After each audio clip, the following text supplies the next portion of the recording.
And now joining us for more on the soon-to-be inaugurated 35th Knesset, we have former member of Knesset, Rabbi Dov Lipman. Rabbi, thank you so much for joining us. I want to start off with some ministerial appointments, specifically Yuli Edelstein, the former Speaker of the Knesset, who is now replaced by Benny Gantz. He is, with this all-or-nothing approach, he wants to be Knesset Speaker, or he's even threatening to leave the coalition. Do you think that there's any chance of that happening, and why does he want the Knesset Speaker position so badly?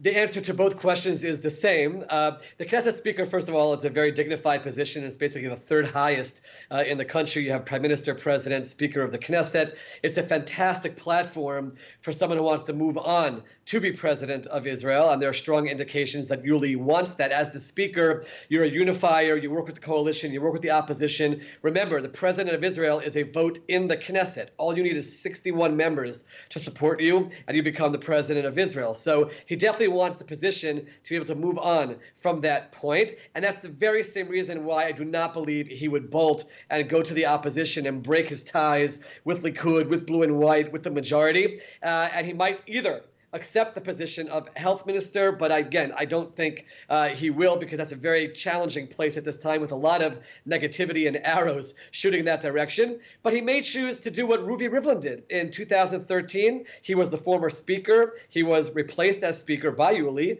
and he became a regular, so to speak, member of Knesset. And from that place, he worked the Knesset and got himself elected in 2014 as president. So if I was a betting man, I think that would be the scenario that plays out, not leaving to the opposition, staying in the coalition, perhaps choosing to remain as a member of Knesset without a minister position and build his candidacy for president from there. Well, so again, assuming that the presidency is his ultimate goal, would it not be better to take any sort of ministerial portfolio, or is it better, as you said, to maybe just go back the way Rivlin did and become a member of Knesset without anything else weighing on him? He does have two very interesting offers in front of him, either for the health ministry or the education portfolio, and both could be platforms, assuming you do a good job and the people are happy with what you've done towards becoming the president. You could also present yourself in the health ministry, saving Israel from the health crisis, and the education ministry. There are certainly lots of education problems, but you run the risk of either failing or just so many people being unhappy with you, because that's the nature of politics and government work. And at that point, you're not in a strong position for the president position. So this is what he is weighing at the moment and trying to decide what's best for him. Where can he succeed the most? First and foremost, as a good person who wants to do good for Israel, but also, of course, keeping future steps in mind. All right, now I want to talk about the health ministry, because right now pretty much all of the senior positions are becoming vacant. Director General of the Health Ministry, Moshe Bar Simon Tov, has just resigned today. Why do you think he's so eager to resign? There's no doubt there's a basic human level for sure. Whether people approve of the job they've done or not, they have been working round the clock for the last few months, and there's a fatigue which definitely comes into play.